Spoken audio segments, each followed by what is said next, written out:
ಗೌರಿ ಹಬ್ಬ ಇವತ್ತು, ನಾಳೆ ಬೆಳಗಾದ್ರೆ ಗಣೇಶ ಹಬ್ಬ. ಎಲ್ಲಾ ಕಡೆ ಹಬ್ಬದ ಸಂಭ್ರಮ ಸಡಗರ ಇದೆ. ಹಬ್ಬಕ್ಕೋಸ್ಕರ ಶಾಪಿಂಗ್ ಮಾಡ್ತಿದ್ದಾರೆ, ಹಬ್ಬಕ್ಕೋಸ್ಕರ ತಯಾರಿ ಮಾಡ್ತಾ ಇದ್ದಾರೆ. ಕಾರ್ಯಕ್ರಮ ಇವತ್ತು ವಿಶೇಷವಾದ ಕಾರ್ಯಕ್ರಮ ಏಷ್ಯಾನೆಟ್ ಸುವರ್ಣ ನ್ಯೂಸ್ನಲ್ಲಿ. ಈ ಹಬ್ಬದ ಆಚರಣೆ ಹೇಗಿರಬೇಕು, ಕ್ರಮ ಹೇಗಿರಬೇಕು, ಪ್ರತಿಯೊಂದು ಹಬ್ಬ ಪ್ರತಿಯೊಂದು ಆಚರಣೆ ಅಂದಾಗಲೂ ಕೂಡ ಅದರದೇ ಆದಂತಹ ಪೂಜೆ ಕ್ರಮಗಳಿರುತ್ತೆ. ಆದರೆ ನಾವು ದಿನ ಕಳೀತಾ ಇದ್ದಂತೆ, ವರ್ಷಗಳು ಕಳೀತಾ ಇದ್ದಂತೆ ಆ ಕ್ರಮಗಳನ್ನು ದಾಟಿ ಹೋಗ್ಬಿಟ್ಟಿರ್ತೀವಿ. ಆಡಂಬರ ಅಥವಾ ನಮ್ಮ ಅನುಕೂಲಕ್ಕೆ ತಕ್ಕ ಹಾಗೆ ನಾವು ಪೂಜೆ ಪುನಸ್ಕಾರಗಳು ಹಬ್ಬಗಳನ್ನು ಆಚರಣೆ ಮಾಡ್ತಾ ಇರ್ತೀವಿ. ಸಂಪ್ರದಾಯಬದ್ಧವಾಗಿ ಹಬ್ಬಗಳ ಆಚರಣೆ ಹೇಗಿರಬೇಕು, ವ್ರತಾಚರಣೆ ಹೇಗಿರಬೇಕು, ಬ್ರಹ್ಮಾಂಡ ಗುರುಜಿಯವರು ತಿಳಿಸ್ಕೊಡ್ತಾ ಇದ್ರು. ಇನ್ನು ನಾಳೆ ಬೆಳಗಾದ್ರೆ ಗಣೇಶ ಹಬ್ಬದ ಬಗ್ಗೆ ತಿಳ್ಕೊಳ್ಳೋದಕ್ಕೆ ಎಲ್ರಿಗೂ ಬಹಳ ಕುತೂಹಲ ಇರುತ್ತೆ. ವರ್ಷ ಹಬ್ಬ ಬರುತ್ತೆ ಗುರುಜಿ, ಹಬ್ಬ ಅಂತೂ ಮಾಡೇ ಮಾಡ್ತೀವಿ. ನಮಗ್ ಗೊತ್ತಿಲ್ವಾ ಗಣೇಶ ಹಬ್ಬ ಹೇಗ್ ಮಾಡೋದು ಅಂತ ಪ್ರಶ್ನೆ ಇರುತ್ತೆ. ಆದ್ರೆ ನಾನು ಆಗ್ಲೇ ಹೇಳಿದ ಹಾಗೆ ನಮ್ಮ ಅನುಕೂಲಕ್ಕೆ ತಕ್ಕಂತೆ ಬಿಸಿ ಲೈಫ್ ಈಗ. ಸೊ ಯಾವ್ದು ಅನುಕೂಲನೋ ಅದನ್ನ ನಾವು ಅಡಾಪ್ಟ್ ಮಾಡ್ಕೊಂಡ್ಬಿಡ್ತೀವಿ. ಗಣೇಶ ಹಬ್ಬ ಹೇಗಿರ್ಬೇಕು ಗುರುಜಿ, ಅದರ ಆಚರಣೆ ಹೇಗಿರುತ್ತೆ? ಗಣೇಶ ಮೂರ್ತಿಯಿಂದ ಹಿಡಿದು ಪೂಜೆ ಪುನಸ್ಕಾರದ ತನಕನೂ ಸಾಕಷ್ಟು ಬದಲಾವಣೆ ಆಗ್ಬಿಟ್ಟಿದೆ. ಖಂಡಿತ. ಏನು ಅಂದರೆ, ಗಣೇಶ ಹಬ್ಬ ಹೇಗಿರಬೇಕು ಅನ್ನೋಕ್ಕಿಂತ ಏನೇನು ಮಾಡಬೇಕು ಏನೇನು ಮಾಡಬಾರ್ದು ಅದು ಭಾಳ ಇಂಪಾರ್ಟೆಂಟ್. ಗಣಪತಿಗೆ ಗೆಜ್ಜೆ ವಸ್ತ್ರ ಸಮರ್ಪಯಾಮಿ ಅಂಥೇಳಿ ಗೆಜ್ಜೆ ವಸ್ತ್ರ ಹಾಕೋದು ಮರಿಲೇಬೇಡಿ. ಗಣಪತಿಗೆ ಯಜ್ಞೋಪವೀತ ಧಾರಣೆ, ನಾಗಯಜ್ಞೋಪವೀತ ಧಾರಣಂ ಸಮರ್ಪಯಾಮಿ, ಯಜ್ಞೋಪವೀತ ಅವನಿಗೆ ಜನವಾರವನ್ನು ಹಾಕಬೇಕು, ಮರಿಬೇಡಿ.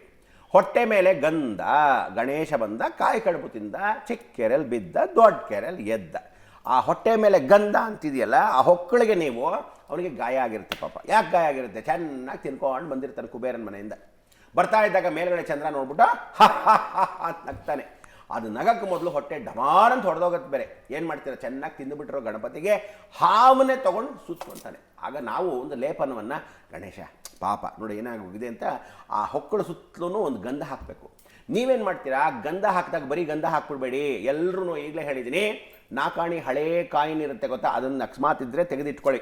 ಅಲ್ಲಿ ಹೊಟ್ಟೆ ಮೇಲೆ ಗಂಧದ ಜೊತೆಗೆ ಆ ಬೊಡ್ಡಿಗೆ ಅಂದರೆ ಹೊಕ್ಕಳಿಗೆ ಕ್ಲೀನಾಗಿ ಒಂದು ಕಾಯಿನನ್ನು, ನಾಕಾಣಿ ಕಾಯಿನ್ ಇಡಿ. ಇಲ್ವಾ ಹೊಸ 5 ರೂಪಾಯಿ ಕಾಯಿನ್ ಬಂದಿದೆ, ಅದು ಪೂರ್ತಿಯಾಗಿ ತಾಮ್ರ, ಆ ಕಾಯಿನ್ನ ಅದಿಡಿ. ಇಲ್ವಾ 20 ರೂಪಾಯಿ ಕಾಯಿನ್ ಬಂದಿದೆ, ಅದು ಸ್ವಲ್ಪ ಬಂಗಾರ ಎಕ್ಸ್ಟ್ರಾ ಸೇರಿದೆ. ಈ ನಡುವೆ ಹೋಗಿ ನೀವು ರಿಸರ್ವ್ ಬ್ಯಾಂಕಲ್ಲಿ ನೋಡಿದ್ರೆ 20 ರೂಪಾಯಿ ಕಾಯಿನ್ ಬಂದಿದೆ, ಅದರಲ್ಲಿ ಒಂದು 75 ಇಯರ್ಸ್ ಆಫ್ ಇಂಡಿಯಾ ಅಂತ, ಅದರೊಳಗೆ ಸ್ವಲ್ಪ ಬಂಗಾರ ಸೇರಿಸಿದ್ದಾರೆ. ಆ ಬಂಗಾರದ ಕಾಯಿನಾದರೂ ಹೊಟ್ಟೆ ಇಡಿ. ಯಾಕೆ ಗೊತ್ತಾ? ಗಣಪತಿ ವಿಸರ್ಜನೆ ಮಾಡಬೇಕಾದ್ರೆ ತಿರುಗಿ ಕಾಯಿನ್ ನೀವು ವಾಪಸ್ ತೊಗೊಂಡ್ಬಿಡ್ಬೇಕು. ತೊಗೊಂಡು ನಿಮ್ಮ ಕ್ಯಾಶ್ ಬಾಕ್ಸಲ್ಲಿ ಇಟ್ಕೊಳ್ರೆ ಗಂಧದ ಸಮೇತ ಇಷ್ಟಾರ್ಥ ಫಲಸಿದ್ಧಿ, ಐಶ್ವರ್ಯ ಲಕ್ಷ್ಮಿ ಅನುಗ್ರಹ. ಯಾಕೆಂದರೆ ಗಣಪತಿಗೆ ಯಾವತ್ತೂ ಸಿದ್ಧಿ ಬುದ್ಧಿ ಸಮೇತವಾಗಿ ಗಣಪತಿ ಕೂತ್ಕೊಂಡಾಗ ಅಷ್ಟೈಶ್ವರ್ಯಗಳನ್ನ, ಅಷ್ಟ ಸಿದ್ಧಿ ದೇವತೆಗಳು ಅವನು, ಅರಿಮಾ ಸಿದ್ಧಿ, ಲಘುಮಾ ಸಿದ್ಧಿ ಅಂತ ಹೇಳಿ ಎಲ್ಲ 8 ಸಿದ್ಧಿಗಳು ಅವನ ಜೊತೆ ಇರುತ್ತೆ. ಹೈಗ್ರೀವರೇ ಸದಾ ಕೂತ್ಕೊಂತಾನೆ. ಮಕ್ಕಳಿಗೆ ವಿದ್ಯಾಭ್ಯಾಸ ಆದರೆ ಪೂರ್ಣವಿನ್ನಾಗ್ರ ಸಿದ್ಧಿ. ಸೊ ಇಷ್ಟೆಲ್ಲ ಗಣಪತಿಗೆ ಬಹಳ ಮುಖ್ಯ. ಎಲ್ಲದಕ್ಕಿಂತ ಮುಖ್ಯ ಏನು ಗೊತ್ತಾ? ಗಣಪತಿ ಹಬ್ಬ ಮಾಡೋದು ಮಾಡ್ತೀರಾ, ಗಣಪತಿ ಹಬ್ಬ ಬಂದಾಗೆಲ್ಲ ಒಂದು ಭೀತಿ, ಭಯ, ಆತಂಕ. ಏನು ಅಂದರೆ, ಹಬ್ಬ ಆಗಿ ಮರುದಿವಸವರೆಗೂ ದಯವಿಟ್ಟು ತಲೆ ಮೇಲೆ ನೋಡಬೇಡಿ. ಹೇಳಿದ್ದೀನಿ, ಎಲ್ಲಾದರೂ ನೋಡ್ಗಿಟ್ಬಿಟ್ರೆ 1.5 ವರ್ಷ ಅನುಭವಿಸ್ಬೇಕಾಗತ್ತೆ. ಕೃಷ್ಣ ಪರಮಾತ್ಮನೇ ಚಂದ್ರನ್ನ ವಿಶೇಷವಾಗಿ ಹಾಲಲ್ಲಿ ನೋಡ್ಬಿಟ್ಟು ಅಯ್ಯೋ ರಾಮ ಅಂತ ಶಮಂತಕಮಣಿ ಅಪವಾದ ಅವನಿಗೆ ತಪ್ಪಿಲ್ಲ. ದಯವಿಟ್ಟು ನೀವೆಲ್ಲರೂ ಫಸ್ಟ್ ತಲೆಯಲ್ಲಿ ಇಟ್ಕೊಳ್ಳಿ, ಗಣಪತಿ ಹಬ್ಬ ಬಂತ ತಲೆ ಮೇಲೆ ನೋಡಬೇಡಿ. ಆಮೇಲೆ ಎಲ್ಲ ಮಾಧ್ಯಮದವ್ರಿಗೂ ದಯವಿಟ್ಟು ಹೇಳ್ತೀನಿ, ಚಂದ್ರನ್ ನೋಡಬೇಡಿ ಅಂತ ನೀವೇ ಚಂದ್ರನ್ ತೋರಿಸ್ಬಿಡ್ತೀರಾ.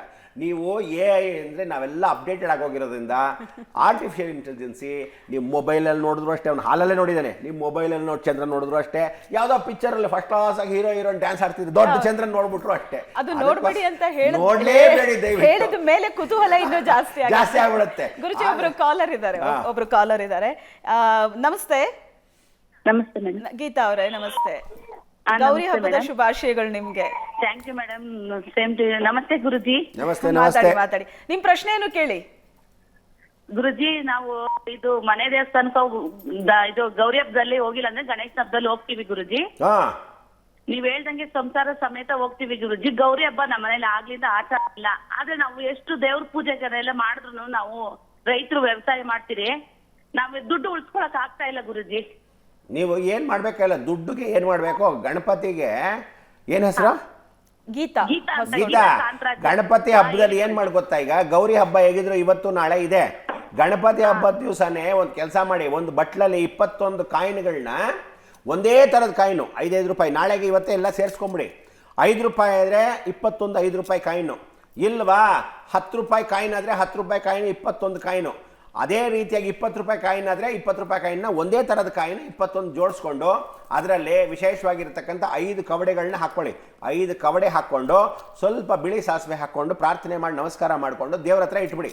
ಇದನ್ನು ಹೀಗೇ ಕ್ಯಾಶ್ ಬಾಕ್ಸ್ ಸಮೇತ ನಾಳೆ ಗಣಪತಿ ಪೂಜೆ ಆದ ಮೇಲೆ ವಿಸರ್ಜನೆ ನಂತರ ಒಂದು ನಿಂಬೆಹಣ್ಣು ಅದರೊಳಗೆ ಇಟ್ಟು ಸಂಕಲ್ಪ ಮಾಡ್ಕೊಳ್ಳೋದು. ಇದನ್ನು ಎಷ್ಟು ಹಾಗೆ ಕ್ಯಾಶ್ ಬಾಕ್ಸಲ್ಲಿ ಒಳಗೋಗಿ ಇಟ್ಬಿಟ್ಟು ಪ್ರತಿದಿನ ಅದಕ್ಕೆ ಏನು ಹೇಳ್ವಾ ಪೂರ್ತಿಯಾಗಿ 2 ಕನಕಾಂಬರ ಹೂವು ಊದ್ಕಡ್ಡಿನ ಸಾಯಂಕಾಲದಲ್ಲಿ ಹಚ್ಚಬೇಕು. ದೇವರ ಮನೆ ದೀಪ ಹಚ್ಚಿದ ಮೇಲೆ ಬೀರು ತೆಗೆಯೋದು, ಧೂಪ ದೀಪಂ ಸಮರ್ಪಿ ಒಂದು ಸ್ವಲ್ಪ ಸಾಂಬ್ರಾಣಿ ಏನಾದ್ರು ಹಾಕಿ ಮಹಾಲಕ್ಷ್ಮಿ ಶಾಶ್ವತವಾಗಿ ನೆಲೆಸಮ್ಮ, ನಂಗೆ ಏನೋ ದುಡ್ಡೇ ನಿಲ್ತಾ ಇಲ್ಲ ಕಣೆ, ಎಷ್ಟು ಹಬ್ಬ ಮಾಡ್ತಾ ಇದ್ದೀನಿ, ಊರು ನಮಸ್ಕಾರ ಮಾಡ್ತಾ ಇದ್ದೀನಿ, ಇಷ್ಟೆಲ್ಲ ಮಾಡಿದ್ರು ಅಂತ ಸಂಕಲ್ಪ ಮಾಡ್ಕೊಳ್ಳಿ. ಖಂಡಿತವಾಗ್ಲೂ ಗಣಪತಿಗೆ ಈ ಸಲ ಏನು ಅಂದರೆ ಬೈದು ಹೇಳಬೇಕು, ನೋಡೋ ಈ ಸಲ ನಿಮ್ಮ ತಾಯಿ ಜೊತೆ ಬಂದಿದ್ಯಾ, ಲಕ್ಷ್ಮೀ ಕೃಪಾಕಟಾಕ್ಷ ನನಗೆ ಬೇಕು ಅಂತ ಪ್ರಾರ್ಥನೆ ಮಾಡಿ. ಖಂಡಿತ ಆಗತ್ತೆ ಗೀತ, ಒಳ್ಳೆಯದಾಗಲಿ. ನಾನು ಪ್ರಾರ್ಥನೆ ಮಾಡ್ತೀನಿ. ವಂದೇಹಂ ವಂದನೀಯಾನಾಂ ವಂದ್ಯಾಂ ವಾಚಾಮತೀಶ್ವರಿ ವಂದೇ ಶ್ರೀ ಸಂಪೂರ್ಣ ವರಮಹಾಲಕ್ಷ್ಮಿ ತಾಂ ದೇವಿಂ ಜಗನ್ಮಂಗಳಕಾರಿಣಿ. ಆ ಜಗನ್ಮಂಗಳಕಾರಿಣಿ ನಿಮ್ಮ ಮನೇಲಿ ಐಶ್ವರ್ಯನ್ನು ಕೊಟ್ಟು ಕಾಪಾಡಲಿ ಅಂತ ಮುಖಾಂತರ ಹೇಳ್ತೀನಿ. ಎಸ್, ಧನ್ಯವಾದಗಳು ಗೀತಾ ಅವರೇ ಕರೆ ಮಾಡಿದ್ದಕ್ಕೆ. ಗೌರಿ ಗಣೇಶ ಹಬ್ಬ ಪ್ರತಿ ವರ್ಷ ಬರುತ್ತೆ, ಪ್ರತಿ ವರ್ಷ ಹಬ್ಬ ಮಾಡ್ತೀವಿ. ಹಬ್ಬ ಹೇಗೆ ಆಚರಣೆ ಮಾಡೋದು ಅನ್ನೋ ಪ್ರಶ್ನೆ ಯಾಕೆ ಅಂತ ನಿಮಗನ್ನಿಸ್ಬೋದು. ಆದರೆ ಪ್ರತಿ ವರ್ಷ ಹಬ್ಬ ಬರುತ್ತೆ ನಿಜ, ಹಬ್ಬದ ಆಚರಣೆ ಸಂಪ್ರದಾಯಬದ್ಧವಾಗಿ ಶಾಸ್ತ್ರೋಕ್ತವಾಗಿ ಹೇಗಿರಬೇಕು, ಏನು ಮಾಡಬೇಕು, ಏನು ಮಾಡಬಾರ್ದು ಅನ್ನೋದರ ಬಗ್ಗೆ ಬ್ರಹ್ಮಾಂಡ ಗುರುಜಿಯವರು ಈ ಕಾರ್ಯಕ್ರಮದ ಮುಖಾಂತರ ನಿಮಗೆ ತಿಳಿಸ್ಕೊಡ್ತಾ ಇದ್ದಾರೆ. ನೀವು ಸಹ ಕರೆ ಮಾಡಬಹುದು ಕಾರ್ಯಕ್ರಮಕ್ಕೆ. ಮೈಸೂರಿನಿಂದ ಪುಷ್ಪ ಕರೆ ಮಾಡಿದ್ದಾರೆ. ನಮಸ್ತೆ ಪುಷ್ಪ ಅವರೇ. ಪುಷ್ಪ ಅವರೇ ನಮಸ್ತೆ. ನಮಸ್ಕಾರ ಮೇಡಮ್. ಮೈಸೂರಿನಲ್ಲಿ ಹಬ್ಬ ಜೋರಾ? ಓ ಮೇಡಮ್, ಯೋಗ ನರಸಿಂಹ ಟೆಂಪಲ್ ಹತ್ರ ವಿಜಯನಗರ. ನಾವು ಸ್ಟೇಜ್ ಇಂದ ಮಾತಾಡ್ತಿರೋದು. ಬ್ರಹ್ಮಾಂಡ ಗುರುಜಿ ಹತ್ರ ಮಾತಾಡ್ಬೇಕು ನಾವು. ಇಡೀ ಟಿವಿ ಚಾನೆಲ್ ಗೆ ಫಸ್ಟ್ ಬಂದವ್ರೆ ಅವರು, ಶಾಸ್ತ್ರಾಂತರ ಜನಗಳು ತಿಳಿಸ್ಕೊಟ್ಟವ್ರೆ ಅವರು. ಅವರಿಂದ ಎಲ್ಲ ತುಂಬಾ ಸಂಸ್ಕಾರ ಕಲ್ತಿದ್ದಾರೆ. ಹೇಳಿ. ಶುಭಮಸ್ತು, ಶುಭೋದಯ, ಗೌರಿ ಗಣೇಶ ಹಬ್ಬ ಶುಭಾಶಯಗಳು. ಹೇಳಿ ಪುಷ್ಪ. ನಿಮ್ ಶುಭಾಶಯಗಳು ಗೌರಿ ಗುರುಜಿ. ನಿಮ್ ಟಿವಿ ಚಾನಲ್ಗೆ ಬಂದು ಜನಗಳಿಗೆ ಸಂಸ್ಕಾರ ಕಲ್ಸ್ಕೊಟ್ಟಿದೆ ನೀವು. ನಿಮ್ಮನ್ನ ನೋಡಿ ಎಲ್ಲಾ ಚಾನಲ್ ಅವರು ಕಲ್ತ್ಕೊಂಡು ಎಲ್ಲ ಏನೇನು ಹೇಳ್ಕೊಂಡು ಜನಗಳನ್ನೆಲ್ಲ ದಾರಿಸ್ತಿದ್ದಾರೆ ಗುರುಜಿ. ಒಳ್ಳೇದು. ಯೋಗ ನರಸಿಂಹ ಹತ್ರ ಕುತ್ಕೊಂಡ್ಬಿಟ್ಟಿದ್ದೀರಾ ಹೋಗ್ಬಿಟ್ಟು? ಪಕ್ಕದಲ್ಲೇ ಇದೀವಿ ಗುರುಜಿ, ಪ್ರತಿದಿನ ಮಂಗಳಾರತಿ ಹೋಗ್ತೀವಿ. ಯೋಗ ನರಸಿಂಹ ದೇವಸ್ಥಾನ ಪಕ್ಕದಲ್ಲೇ ಮನೆ ಇದೆ. ಇವತ್ತು ಹಂಗಾರೆ ಪುಳಿಯೋಗರೆನ ಪೂರ್ತಿಯಾಗಿ ನೈವೇದ್ಯ ಒಳ್ಳೇದಾಗ್ಲಿ, ಗೌರಿ ಗಣೇಶ ಒಳ್ಳೇದಾಗ್ಲಿ. ಹೌದು ಗುರುಜಿ. ಹೇಳಿ. ಏನಿಲ್ಲ, ಅದೇ ನಿಮ್ ಚಾನಲ್ ಬಂದ್ರೆ ಒಂದ್ ಮಾತ್ರ ನೋಡೋದು ನಾನು, ಅಷ್ಟ್ಬಿಟ್ರೆ ಬೇರೆ ಎಲ್ಲ ಫ್ಯಾಮಿಲಿಗಳು ಈಗೆಲ್ಲ ಶಾಸ್ತ್ರಗಳು ಏನ್ ಮಾಡ್ಕೊಂಡಾರೆ, ಅವ್ರ ಫ್ಯಾಮಿಲಿ ಅವ್ರು ಟೂರ್ ಹೋಗೋದು, ಅವ್ರ ಫ್ಯಾಮಿಲಿಗಳದ್ದು ಬರೀ ಅವ್ರದನ್ನೇ ತೋರ್ಸೋದೇ ಆಗೋದು. ಇನ್ ಮುಂದೆ ಬ್ರಹ್ಮಾಂಡ ಗುರುಗಳು ಎಲ್ಲಾ ಟಿವಿಲೂ ಬರೋ ಸಮಯಕ್ಕೆ ಅಕಸ್ಮಾತ್ ಸಿಗದೇ ಇದ್ರು ಬ್ರಹ್ಮಾಂಡ ವಿಚಾರ ಅಂತ ಹೇಳಿ ಬ್ರಹ್ಮಾಂಡ ಯೂಟ್ಯೂಬ್ ಚಾನಲೇ ಇದೆ. ಬ್ರಹ್ಮಾಂಡ ಗುರುಗಳನ್ನ ಅಲ್ಲೆಲ್ಲ ನೋಡ್ಬೋದು. ಬ್ರಹ್ಮಾಂಡ ವಿಚಾರ ಅಂತ ಹೇಳಿ ಇಡೀ ಜಗತ್ತಿನ ಎಲ್ಲ ವಿಚಾರಗಳನ್ನು ಹೋಗಕ್ಕೆ ಮೊದಲು ಎಲ್ರಿಗೂ ಕೊಟ್ಬಿಡೋಣ ಅಂತ ಬ್ರಹ್ಮಾಂಡ ವಿಚಾರ ಯೂಟ್ಯೂಬ್ ಚಾನಲ್ ಇದೆ. ಲಕ್ಷಣವಾಗಿ ಎಲ್ಲರೂ ನೋಡಿರಂತೆ. ಒಳ್ಳೇದಾಗಲಿ. ಪುಷ್ಪ ಅವರೇ ಧನ್ಯವಾದಗಳು ಕಾಲ್ ಮಾಡಿದ್ದಕ್ಕೆ. ಗೌರಿ ಗಣೇಶ ಹಬ್ಬದ ಸಂಭ್ರಮ ಸಡಗರ ಎಲ್ಲ ಕಡೆ ಇದೆ. ಗಣೇಶ ಹಬ್ಬದ ಬಗ್ಗೆ ತಿಳಿಸ್ಕೊಡ್ತಾ ಇದ್ರಿ ಗುರುಜಿ ನೀವು. ಗಣೇಶ ಹಬ್ಬದ ಆಚರಣೆ ಹೇಗಿರಬೇಕು ಅಂತ, ಚಂದ್ರನನ್ನ ನೋಡಬೇಡಿ ಅಂತ ಹೇಳಿದಿರಿ.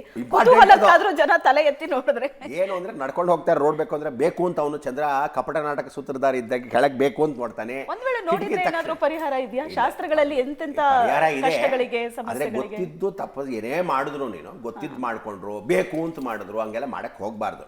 ಅಕಸ್ಮಾತ್ ಗೊತ್ತಿಲ್ಲದೆ ಮಾಡಿದ್ರೆ ಹಬ್ಬ ಅಂದರೆ ಒಂದು ಶಮಂತಕಮಣಿ ಕಥೆ ಇದೆ, ಕೃಷ್ಣ ಪರಮಾತ್ಮ ವಿಶೇಷವಾಗಿರ್ತಕ್ಕಂಥ ಕತೆ. ಆ ಕಥೆಯನ್ನು ಓದಿದಾಗ ವ್ರತಪೂರ್ವಕವಾಗಿರ್ತಕ್ಕಂಥ ಸಂದರ್ಭದಲ್ಲಿ ಆ ಗಣೇಶನ ಹಬ್ಬದ ದಿವಸ ತದನಂತರ ಕೈಕಾಲು ಮುಖ ತೊಳ್ಕೊಂಡು ಓದಿ ಮರುದಿವಸ ಚಂದ್ರ ದರ್ಶನ ಮಾಡಿ ಒಂದು ನೈವೇದ್ಯವನ್ನು ಮೇಲ್ಗಡೆ ಇಟ್ಟು ಆಮೇಲೆ ನೀವು ಬೇಕಾದ್ರೆ ಉಪಹಾರ ಮಾಡ್ಕೋಬೋದು. ಅಲ್ಲಿ ಅದು ಏನು ಅಂದರೆ ಔದುಂಬರ ವೃಕ್ಷಕ್ಕೆ ಪ್ರದಕ್ಷಿಣೆ ಮಾಡಿ ಪ್ರಾರ್ಥನೆಯನ್ನು ಮಾಡ್ಕೊಳ್ತಕ್ಕಂಥದ್ದಿದೆ.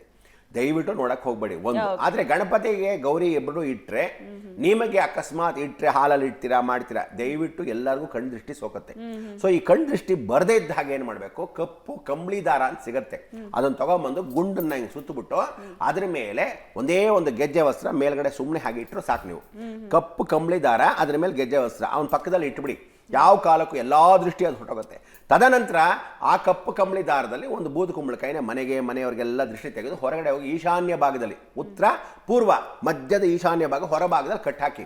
ಯಾವತ್ತಿದ್ರೂ ನಿಮಗೆ ಆ ದೃಷ್ಟಿಗಳ ಬಳಕೆ, ಕಣ್ ದೃಷ್ಟಿ ಭಾಳಷ್ಟು ದಿನ. ಆಮೇಲೆ ದೇವ್ರನ್ನಿಟ್ಟಾಗ ಪ್ರದಕ್ಷಿಣೆ ಮಾಡೋಕ್ಕೆ ಜಾಗ ಭಾಳಷ್ಟು ಬಿಟ್ಕೋಬೇಕು. ನೀವು ಗೋಡೆ ಸರಸ್ ಮಾಡಿಬಿಟ್ಟು ಬನ್ನಿ ನೋಡಿ ಅಂತ ಮಾಡ್ಕೊಳಕ್ಕೆ ಹೋಗ್ಬೇಡಿ. ಆಮೇಲೆ ಗಣೇಶ ಭಕ್ಷಪ್ರಿಯ ನೈವೇದ್ಯಗಳು ಏನು ಇಡ್ತೀರೋ ಬಿಡ್ತಿರೋ, ಒಂದಷ್ಟು ಕಡುಬು, ಕರ್ಕಡುಬು, ಎಣ್ಣೆ ಕಡುಬು. ಗಣೇಶನಿಗೆ ಇಡೋ ನೈವೇದ್ಯದ ಬಗ್ಗೆ ನಿಮ್ಮ ಹತ್ರ ನಾನು ಪ್ರಶ್ನೆ ಕೇಳ್ತೀನಿ.